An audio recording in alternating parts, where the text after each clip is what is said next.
All right. Now we can share the things we need to share.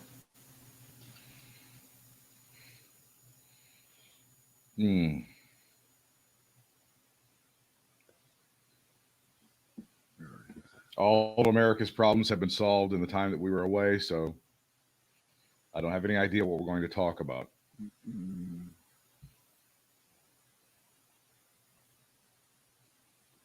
Well, obviously, the Eli Manning, that's the most important thing ever. Apologizing for the double bird. By the way, it was so offensive. It was so bad. That really was one of the worst things I've ever seen, ever. No doubt about it. Have you watched them yet? I have to say I'm not predisposed to like those guys, but I find them, especially on a game like Monday where I don't give a shit about either team. Holy shit, it's entertaining. I watched a few minutes, not this week, but last week. It was, you know what? It's great. Anything, I think you can say anything that's different than what they've been doing, except, although I have to, remember the game where they had nobody? It was just. That was bad. Back in the end, I remember that. Remember that's worse than being at the game. Yeah. In a crowd where at least people are talking and right, you can't talk to anybody or anything. That was the stupidest part of that whole situation. Was it just you couldn't do any of that? Yeah. All right, are we back? Are we here? We are ready to go? Yes, we are rocking and ready. It is the Brad and Britt cast, our first one for this week. Britt was on assignment in a foreign country doing something that he can't talk about, and I can't hint to, or else we'd both be in deep trouble. So let's just leave it there. How about that? That'll be a good thing. That'll be fine. You could show us your passport. We'd know where you were, but you don't. As long as it's not a vaccination, as long as it's not a vaccine passport, we're in shape there, pal. Yeah. Now we can't go. We're not going to go over things, but I will say this to you, Britt, and I'm not a big concert guy. Yeah. I've been done. In fact, now that I think about it, we haven't done anything, nothing, no live shows since the beginning of the pandemic in early 2020. But Friday night, we broke the spell. Where'd you go? And where we live, we happen to be lucky because Trevor Noah, who, of course, as you know, is on the Brad and Britt schedule. He's Monday through Thursday, and then he takes Friday off. That's correct. And of course, he uses the weekends to go around the country and do live shows. So he did one in Greensboro, North Carolina, where we are. That's in the Eastern time zone for you folks overseas.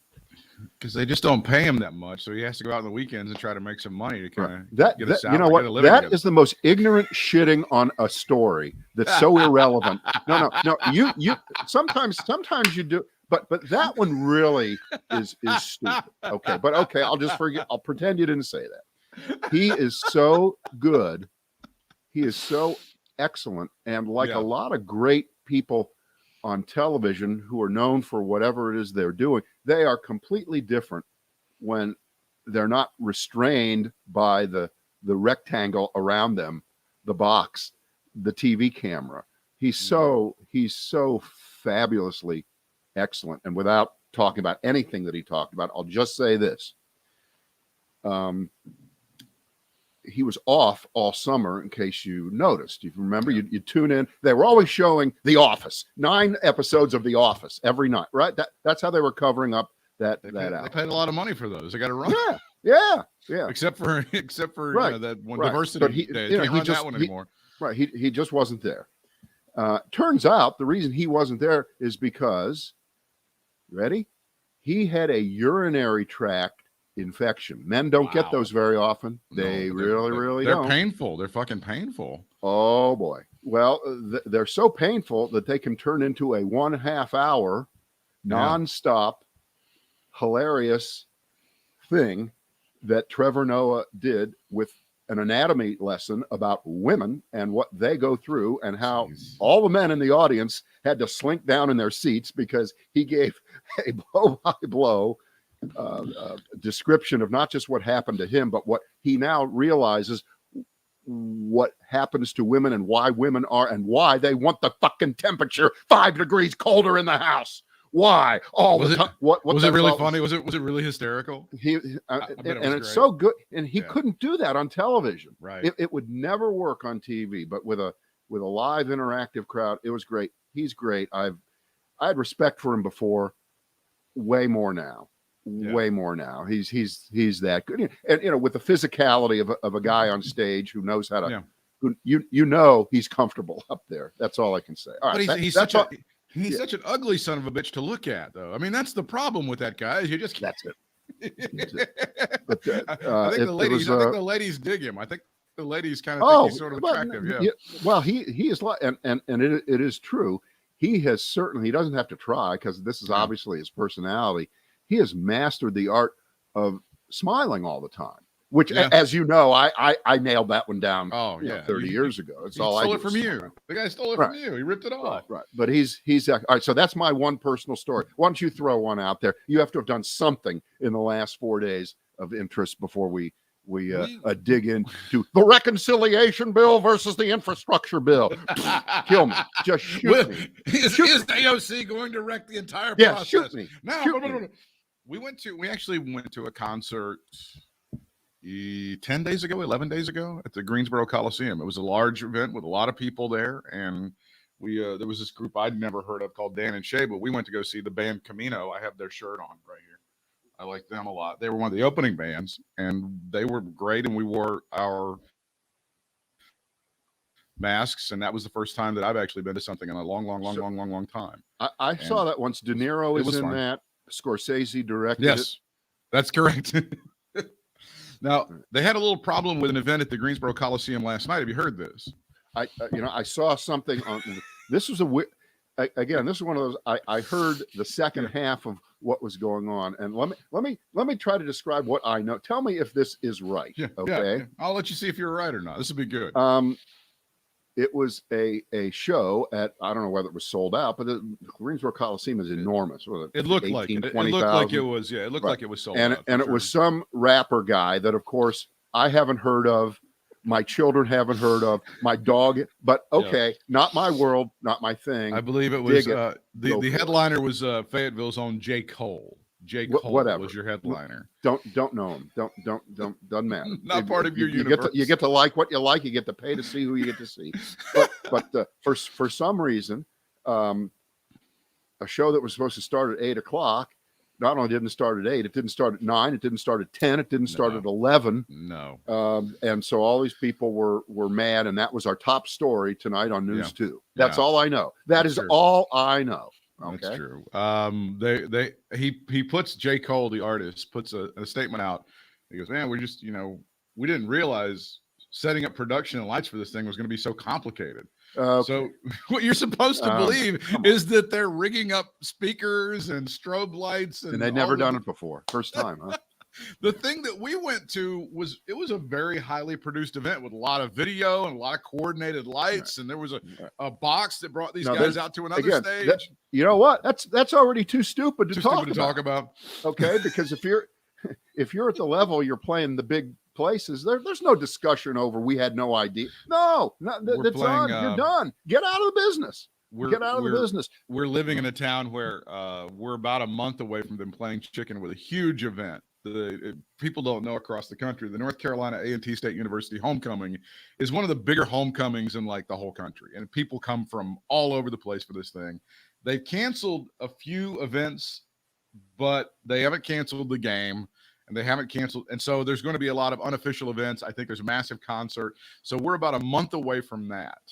And of course, they were not able to have any of this last year. I don't know how any of this is going to go. You know what? I think you're probably pre-trashing something that doesn't need to be. I don't know. I hope everything works out. Hang on. Wait a minute. Hang on. They've already had a home football game there that apparently went 1,000% smooth. Oh, sure. Everybody cooperated. Fine. Everybody wore a mask. There was none of that shit there. So I think that's just a regular football game. I know. Multiply that by about 20, and you'll have the number of people that are in town. I mean, I'm hoping everything works out. But speaking of things that are too dumb to talk about, we just got this one. Trump donor Corey Lewandowski made unwanted sexual advances. Apparently, this happened at some sort of event over the weekend. Trishelle Odom, the wife of Idaho construction executive John Odom, you know him, don't you? Wait a minute.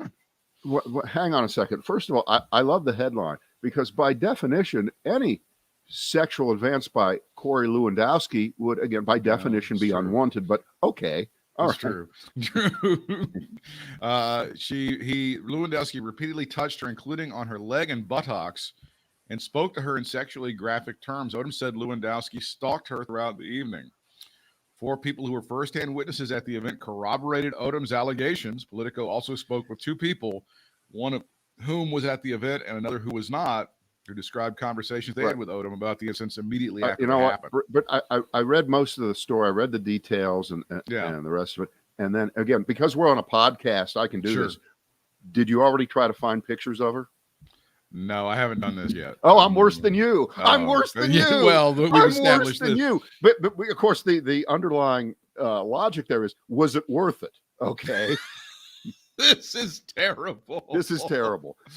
From what it's hard. There's somebody with that name who was famous, and so a very attractive person with that name, who is famous, and I can't quite figure out whether it's that person. Mm-hmm. But now that I put aside the shit you can say on a podcast that you lose advertisers for on radio, coming back from that. Is there anything in that story, or maybe I didn't read it closely enough? Did she file charges? Did she go to the police? Because if she didn't, then this is too stupid to talk about. Because you have to, you can say, oh, he's a pig. He did these things and get publicity for it. But if you don't take it to the next level right now, you got to get the guy charged. By the way, if both of us on the Brad and Britt cast urge her to go forward and file formal charges against this man. Go to the police, take the report. The Las Vegas Metro Police are there to help you. This is where this took place. It was in Las Vegas. She issued a statement, this Odom woman did, on the evening of September 26th in Las Vegas. I attended a dinner to support a charity and spend time with wonderful friends. He repeatedly touched me inappropriately, talking about Lewandowski, and said vile and disgusting things to me, stalked me, and made me feel violated and fearful. Now, this is a real conundrum for Donald John Trump Sr. because he loves Corey Lewandowski like a son. In fact, he probably loves Corey Lewandowski way more than his own stupid idiot sons. But he needs this Odom guy's money. So he doesn't. This is going to be a conundrum. So who is this guy again? He's John got that Odom much money. Is the guy. He's apparently some sort of magnate, an Idaho construction executive, is what the thing says. And he was at this huge event in Vegas, so the guy's got some bucks. Yeah. And Donald Trump loves to suck money out of rich people. So this will be very difficult if he finds it advantageous to turn on Corey Lewandowski to keep the vacuum cleaner of money coming. Yeah. For those people that have this fantasy of him retaking the White House in 2024, Corey Lewandowski may have. Oh, if he doesn't have Corey, how can he get back, Britt? He's the key. Come on. It's so tough. Can we pivot in the same neighborhood? Yes, sir. A different street. Yes. But this series of revelations, if they're called that, by the former press secretary for Donald Trump, the one who never held a press conference the entire time she had the gig because she sucked. She was horrible. She couldn't speak. The few times you did hear her speak, she was a complete idiot. Her name was Stephanie, not John Grisham. It's a Stephanie Grisham book, not a John Grisham book. And she's supposedly spilling the beans on all this shit that she knows about Trump and what happened. Her book comes out next month. It's called "Now I Will Take Your Questions" or something of that nature. And you ready? And if you're just listening to us, you can't see. Britt posted a story about the book from the Washington Post, and the headline has already been not only debunked, but I agree with the disagreement in tone with what this headline says. Trump played tough with Putin when cameras were around, but a new book details his insecurities. So she says that in the book. Now, can you tell me one time, and I'm channeling Jonathan Lemire of the Associated Press because he was there. He's the one that stood up and asked that question directly to Trump. Do you believe him when he says he didn't interfere in the election And Trump said, "Yeah, well, if he says he did, remember." So that's Lemire, and Lemire is on MSNBC, 17 times a day. I don't know how the guy finds time to write anything. Okay, he's on TV so much, but he's good. He's great. I love him. But the assertion at any level that Trump was tough with Putin in public, we all saw it. We all saw what a wuss he was. If her example of Trump being tough with Putin in public was when he turned to him and said, jokingly, this was the one time when it really was jokingly, "Don't interfere in our elections." Ha ha. Remember that? Yeah, I do remember. Remember when he did that? Is that supposed to be tough?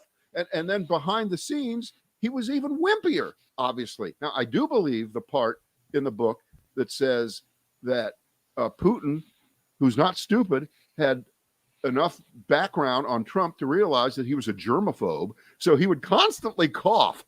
Oh, I would do that. Oh my God. That is such a great move. Now that one I believe. Now I also believe the story about Putin bringing in a stenographer or somebody to write down the transcript, who apparently with 75-inch tits and the typical Donald Trump bombshell. So somebody from some Ukrainian model shit or something. Right. So he could he'd be thrown off. I absolutely believe that part of the story. But the attempt to make Trump at any level seem a better statesman or a better politician or a better president than he was by pretending in public that he was tough on Putin and being wimpier behind it. That makes no sense. It's just stupid. And again, there's two versions of how I can interpret a book like this coming out now. First of all, this is a person with no future. She didn't even have a past when they hired her. She was a nothing. She was I think she was some loser from Arizona who did nothing, and she got in there. So she must have thought that this was going to be the ticket to forever success, being in the Trump administration. So she worked with Melania, then went to the press secretary gig because I think they had no one left that would take that job. I don't know whether she directly followed what's her name, Sarah Sanders or not, but this one they couldn't find anybody. So she takes the job, and she holds no press conferences because she probably doesn't really know anything anyway, and she's terrible on her feet and can't speak. So she was only in the gig for 8 or 9 months. She leaves, and so now it's a year after Trump is out of office, and she's got no prospects. So this is one time where I do agree with Trump, because his first response to every book that comes out about him is, "They're just trying to make money off of my name." I think in her case, it's probably true, because she certainly has no skills or ability or reputation that could be spun into anything. I mean, she's not going to get a job as an analyst at the Heritage Foundation. She's nothing. She knows nothing. She's an idiot. But she was there and had enough gossip to write a book. So I'm with Trump on that. But you know what, Trump? Fuck you.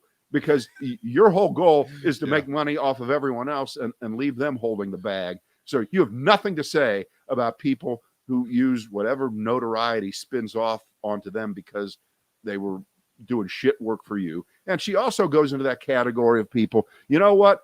You should have said something while you were there. You shouldn't sit there in silence. This is the statement from Donald John Trump Sr. Stephanie didn't have what it takes, and that was obvious from the beginning. She became very angry and bitter after her breakup, and as time went on, she was seldom relied on or even thought about. He says that about everything. Wait a minute. If she didn't have what it takes, it was obvious from the beginning. Why didn't you fire her? Right. I also are we going to get into a tit for tat with the stupidity of Trump here? No. Well, but I also love that he heaps tons of great misogyny on her. She's just a bitter old bitch that was pissed off because the guy threw her to the curb. Does the phrase disgruntled employee appear anywhere in there? Because that usually shows up. She had big problems, and we felt she should work out those problems for herself. Now, like everyone else, she gets paid by a radical left-leaning publisher to say bad and untrue things. See, I was going to ask you about this because obviously I have a subscription to Audible, and I get a new credit every month for a new book I can listen to. And I was thinking about that one, but then this Seth Wickersham book comes out about Bill Belichick, the trash is him. So you think I should go with the Wickersham book about Bill Belichick? Well, did you do the Woodward Costa yes, book? I am. Yeah, I'm still listening to that one right now. It's fantastic. There's nothing wrong at all with the Woodward book. That's a really good book. Yeah. So you know what? I don't think I would waste my time on that Belichick story, which is, it doesn't. Here's why I don't think it's a thing, and it's kind of in the category of this isn't worth talking about, because if I get the gist of it, a lot of players on the Patriots were really pissed that Belichick and at another level Tom Brady appeared to be sucking up at some level to Donald Trump in 2015 into 2016, and it caused some discord. Here's the problem: they won the Super Bowl that year. Okay, Wow. So if it causes the team to split apart and have a bad season, or somehow in the fourth quarter somebody makes an egregious error and they blame it on the fact that Belichick likes Trump, that's a story. But other than that, this right? is and I promise we'll get off this subject in just a moment. You're hearing a lot about this week because the Patriots are playing the Buccaneers at home on Sunday night. It's going to be the highest rated game of the season, not called the Super Bowl. It's going to get more viewers on Sunday night than you've seen the NBC camp promo campaign for this, right? Have you seen the NBC campaign for it? I know, but they're promoting it like they're promoting it. You do realize we're falling. Hang on, we're falling for the hype. We're falling for the scam here. Because first of all, what is it? The fourth week? Week 4. Second of all, there's what I believe to be a pretty wide disparity between these teams. It could easily be a blowout. I think so. And 3, we know who's won this battle by now. We know who the winner is. It's not in question anymore. Okay, it's not, but there's still. I mean, it's gonna get massive numbers, and a lot of people going, yeah. And I'm a sucker. I'm falling for it. I'll watch the thing and hope. Hey, are they booing him? Are they not booing him? I mean, honestly, I don't care. But here's the thing with this: Bill Belichick would not meet with Tom Brady in person before he left the Patriots. He was going to schedule one last meeting where they could sit down, airing of the grievances. Hey, thank you for everything. Hey, and Dickhead McGee decides he's going to turn it into a phone call instead of a face-to-face meeting. Can I say something? Yeah, go ahead. Belichick is obviously a fairly disturbed guy, pretty socially awkward, doesn't know the basics of human relationships. We know that. All right. But however, in his defense, in this case, and just not talking to Tom Brady anymore, I cannot recall one time when I've ever been fired where the person who fired me, the person who fired me said, let's sit down and have one last. No, it's not about you. It's about everybody. It's about everybody. You didn't win 5 Super Bowls with anybody. No obligation. You didn't win 5 Super Bowls and turn somebody into a household name and a Hall of Famer. He did that for Bill Belichick. I'm not saying that's not true. I'm not denying the fact that if it wasn't for Tom Brady, Bill Belichick would have been just another fired coach from the Cleveland Browns. I know that. I understand. He'd be on the trash heap. It's not Jimmy at the loading dock saying goodbye to Lenny after a hot summer. This is this is a guy that made you a lot of money and made you a Hall of Famer. This is a guy you at least owe a face-to-face meeting with this guy. But we're not learning anything by seeing this. Okay. Well, we're not learning that Bill Belichick is anything but what we thought him to be. All those years of watching him show up at press conferences and mumble like a homeless piece of shit dressed the same way, acting as if he just walked in, off of Beacon Street in Boston after sleeping there overnight. That is him. That is him. But this and is what so he doesn't.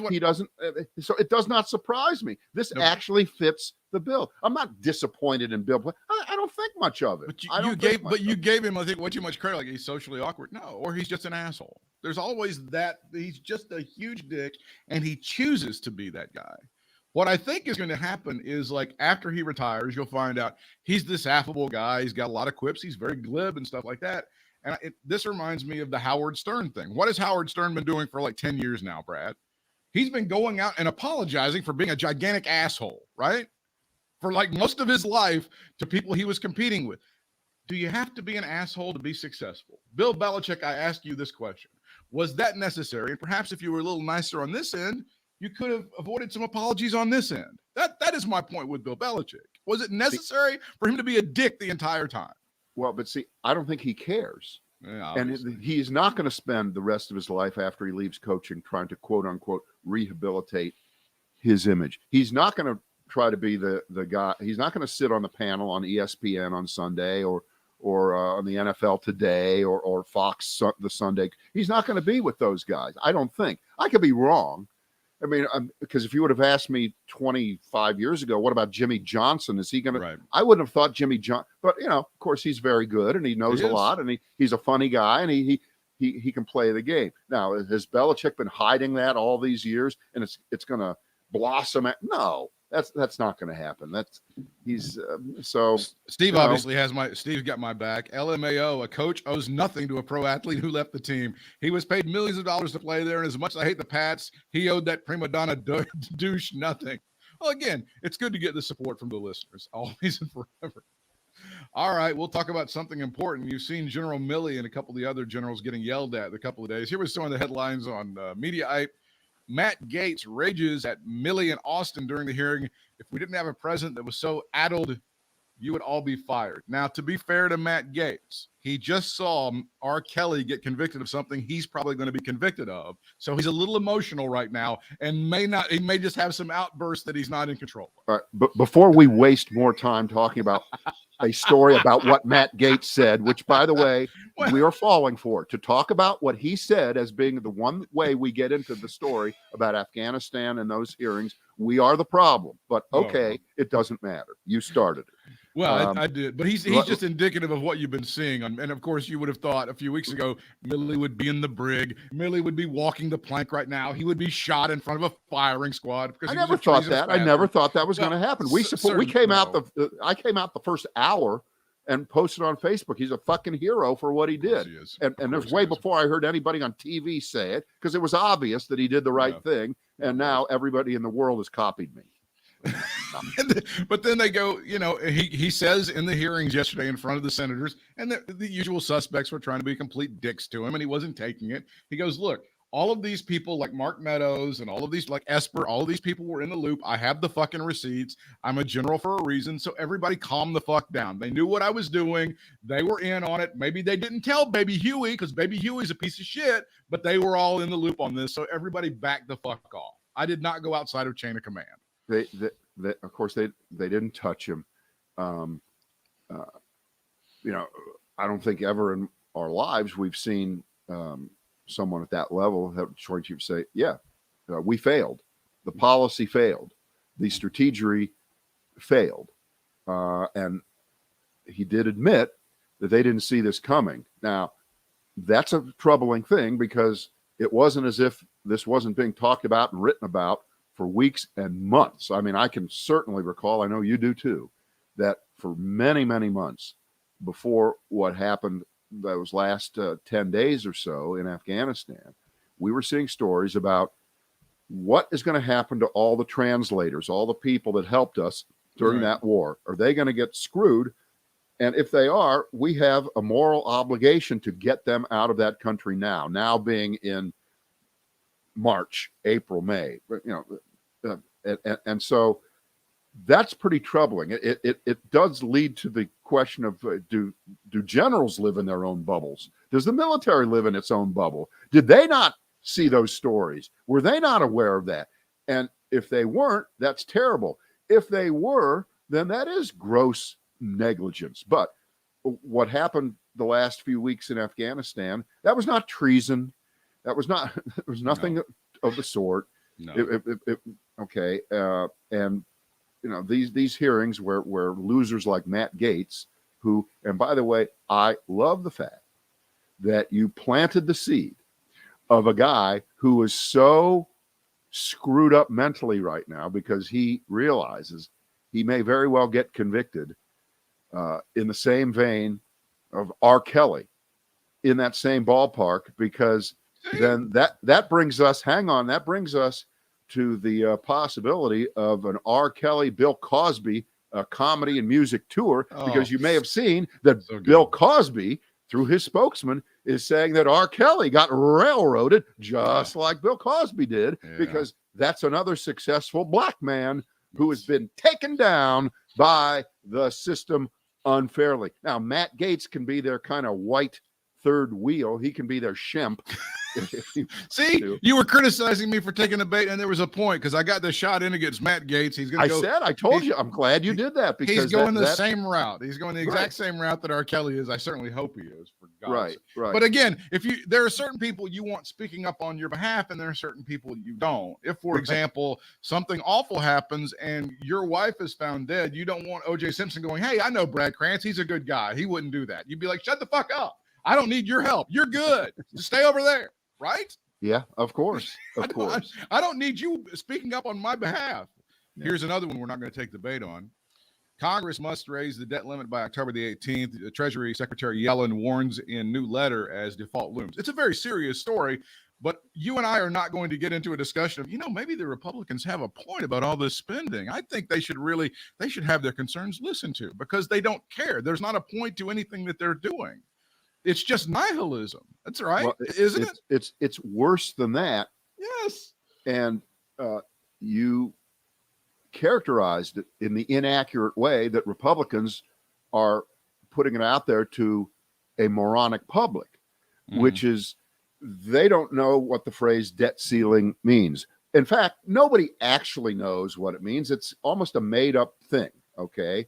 It's like a okay. It doesn't mean anything. It doesn't mean anything. It's an artificial construct.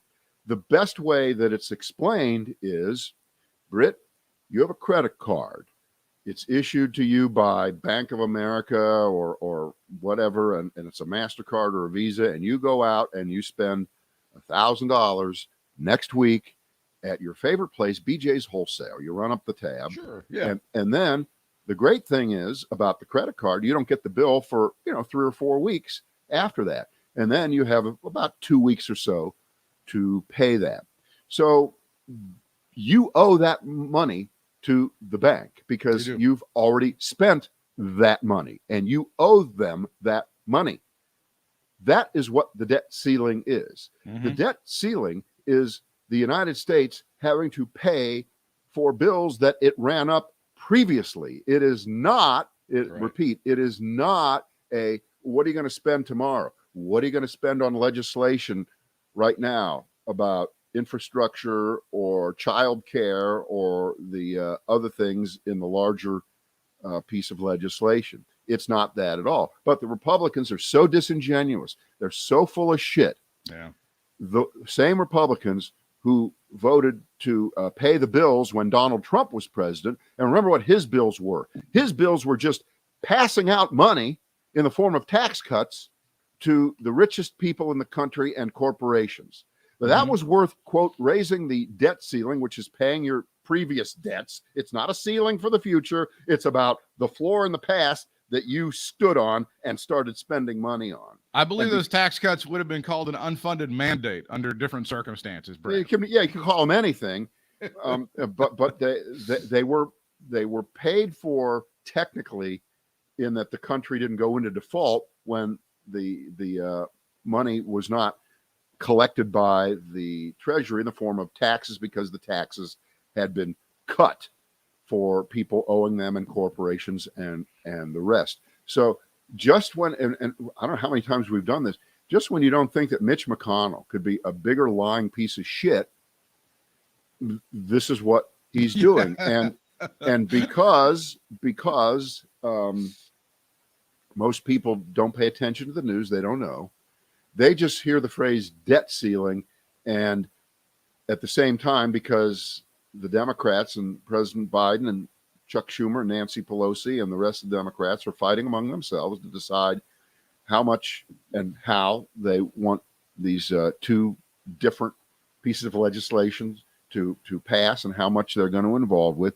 And then you throw in the words debt ceiling. The average, excuse me, we're elites here, Britt. We can say the fucking stupid American people think that, boy, you better not vote for that debt ceiling because then that just encourages them to pass this legislation and think they can spend whatever they want, right? That's, do I have that right? Yeah, that is 100%. As Rachel Maddow says at 4 minutes after 9, after she has painfully explained what the guest is about to talk about, she says, Do I have that about right? Did I get that explanation about right? Yes, you did. You did everything I was supposed to do. I'll see you She tomorrow always night. does that. Adios. She always does. That's one of the little pet peeves about her. I love her, but God, that's lame that she does that. But okay.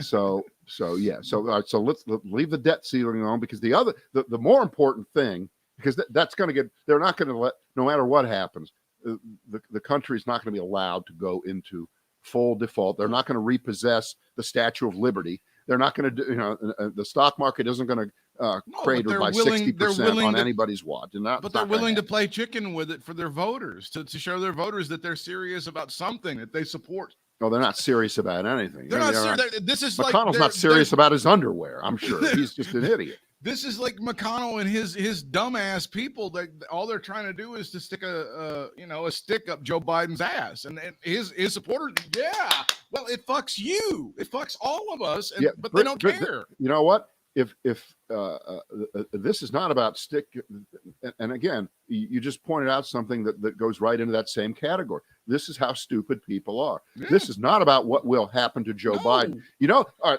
let's look at the worst thing that can happen to Joe Biden if you think that owning the Bidens is your goal in trying to ruin the country. Right. And, okay, Joe Biden, they don't pass the legislation. His approval ratings fall.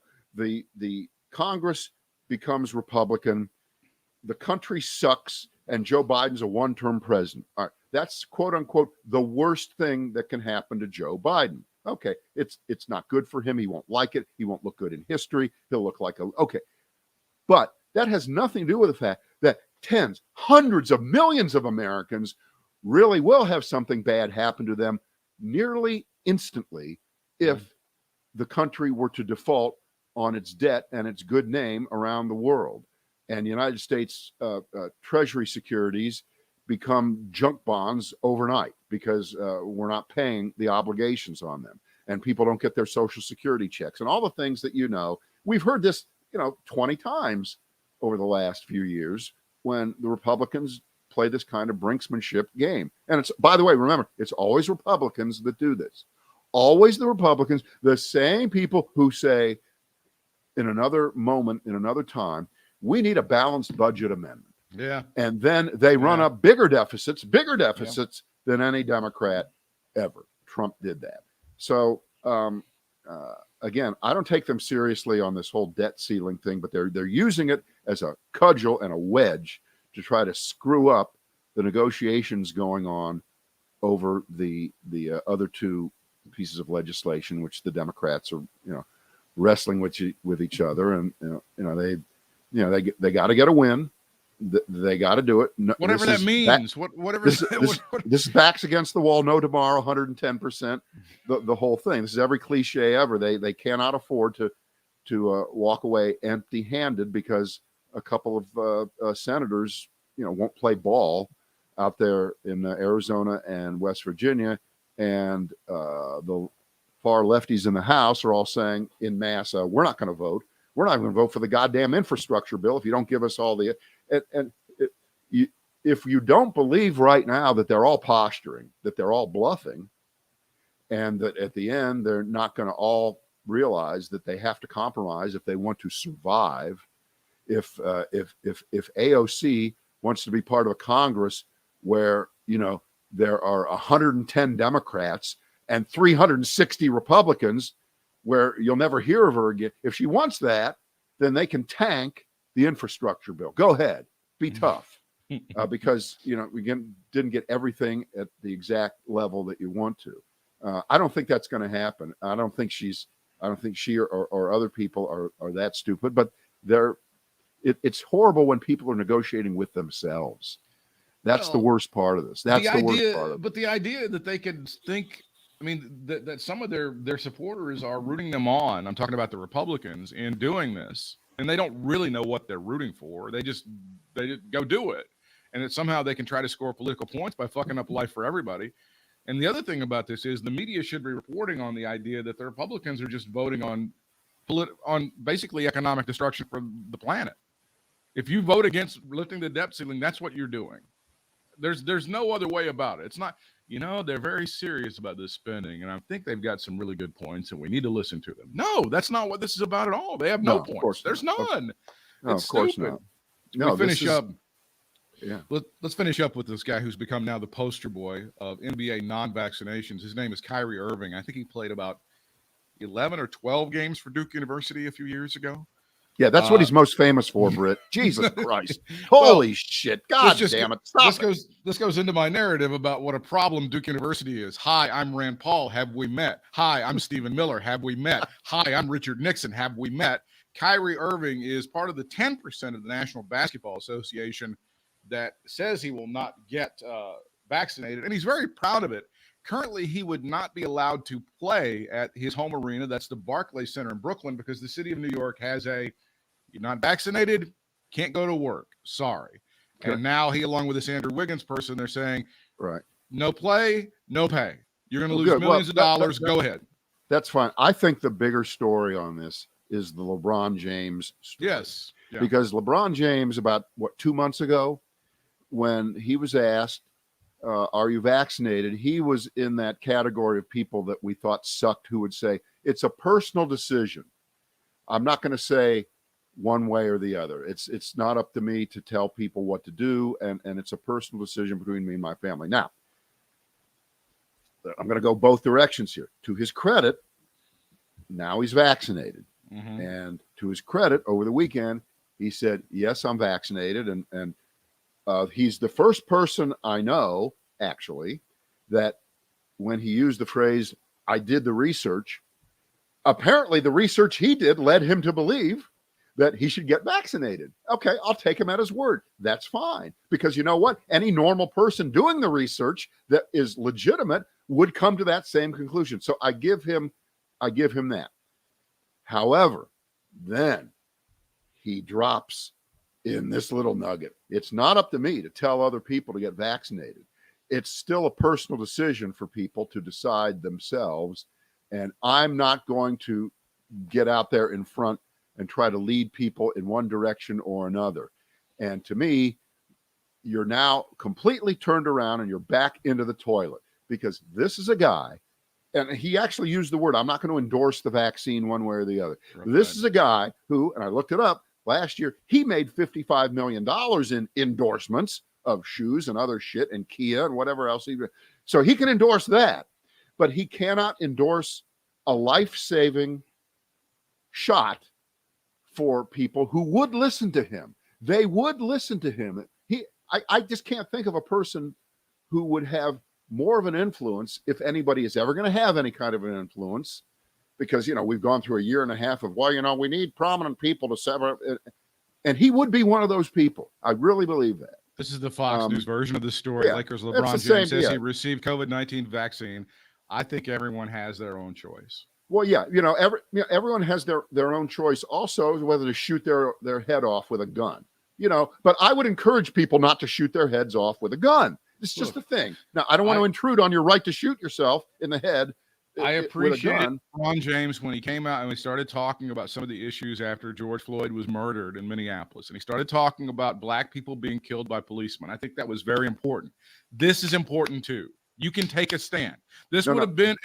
This is very more important. This is way more important. That's fine. I mean, you can say, or you can say, well, I think the police may be being a little rough, but everybody's got their own mind to make up about that. I'm going to let people do their own research about that. That would have been unbelievable. No, right. You're that bingo. You hit a 3-point shot. Just like I did on Friday when I got my third shot. I got a three-pointer. So yeah, he needs to step up, and he needs to understand that advocacy doesn't stop at social issues. This is also a health issue mixed with a social issue as well. And this is going to keep a lot of people safe if he'll just say, get the fucking shot. That's all you got to do. And you did it, and you're fine. And I think by the way, Stephen A. Smith has been brilliant about this. I usually hate this guy, but he's usually like, and Scott Van Pelt. All of these NBA stars who their entire lives have trusted everything implicitly that doctors have said have now said, whoa, the doctors are kind of full of shit. I'm not really sure I want to do what they say. For 20 years, you did exactly what the doctor told you to do. When the doctor said, you have a ruptured Achilles, you need to get that fixed. I don't know, Kevin Durant. Kevin Durant would go, no, No, I no, think we're Britt, I want to do the research on whether Yeah. I need to get knee there might be surgery a or not. shaman somewhere over in India. I'm Yeah. going to just fly over there and just prop my leg up on a cave and see Yeah. if that guy can fix it. I don't know if this doctor knows what he's doing. But this Kyrie Irving thing is so maddening because it's very cute when you're out there going, oh, the earth is flat. He. It's so cute when he says, and he's very contrary. I often call you a contrarian. This guy's got you beat the hell and back. It's cute when you do shit like that. When Allen Iverson does this cute thing about, well, I'm not going to practice. Practice doesn't matter. This is important. Okay, Junior, it's time for you to man up. Stop the bullshit. I'm sorry, you're in a position you're in. You're doing a job that is basically unimportant. You're playing a game, but you're making millions of dollars, and a lot of people depend on you. The people that are selling the beer and the peanuts at Barclays Center, the people that are parking the cars, the people that are gaffing the microphones during the games. It's time for you to man up, get your fucking shot, or if you don't want to do that, head over to Dollar Tree, and guess what? You're going to have to get a shot working there too, asshole. So get the goddamn shot and quit being such a dick about this whole thing. Yeah, and you can't have it both ways. Right. You can't talk to people and say, why are you taking your cues and getting your information from Facebook or Sean Hannity or this? They're there to intentionally lie to you. And then when you do have a person, LeBron James, who is a fairly trustworthy individual, at least gets the shot. So he's about half, if you want to, he could have just said, here's what I could have gotten out of this, but he didn't need to get out of it. He should be advocating for it. There should be public service announcements every 2 seconds with him on there, and I know Kareem is just up his ass on this. Oh yeah, Kareem is 100% right on all of this. Kareem is just up his ass on this, as he should be. But there should be a public service announcement with him and with Kareem Abdul-Jabbar and with a bunch of other players and with Bill Russell, the oldest guy still alive. They've got one with some of the older players getting the shot and stuff like that. But yeah, LeBron James. Look, I mean, the other funny thing about this, 15 months ago, the Fox News crowd hated LeBron James. Oh, shut up and dribble. Who gives a shit about what you have to say? But now it's like, wait. LeBron James is really speaking the truth. We should listen to this man. So now, it's gone 180 degrees now. People should pay attention to what LeBron James says, except when he's talking about cops killing black people. He should shut the fuck up about that. But this, he's good. You are, unfortunately, correct in that what LeBron James is doing is not that far away from what the primetime hosts on Fox are doing, except that LeBron James is saying that he got the shot. Right. They're such pieces of shit that they won't even say that, even though they work at a company that says you have to have a shot to work here. And of course, none of them are probably at that building. They're probably all at home doing their shows from remote studios. Right. So that it's not an issue technically, but that the company-wide edict is that everyone at Fox needs to be vaccinated, or at least show us your status. And if you're not, you're going to get your tested every 2 minutes. Don't do that. But LeBron James at least is saying, I got the shot. And if you want to say, well, I'm just going to lead by example. I got it. I can't tell you to get it. I'm not going to tell you to get it, but this is what I decided. And that's 5 steps better. That's still 5 steps better than the intentional disinformation coming out of Hannity and Tucker Carlson and the rest. LeBron James never tried to undermine the vaccine. He never did that. So, again, I'm swinging back and forth on him, as you can tell here. But I really think he's missing an opportunity. He's just missing such an. Hey, here's basketball language. Everybody knows it's a layup. No, it's really a layup. It's an uncontested layup. No one's gonna question. Now, I guess from far away, what is he? Is this the equivalent? Okay, this is the worst stretch ever, worst analogy you'll ever hear. Is this the vaccine equivalent of the Michael Jordan? Well, Republicans buy shoes too, which is why he wouldn't come out against Jesse Helms and campaign for Harvey Gantt all those years ago. He didn't want to get involved in politics. He stayed agnostic on it.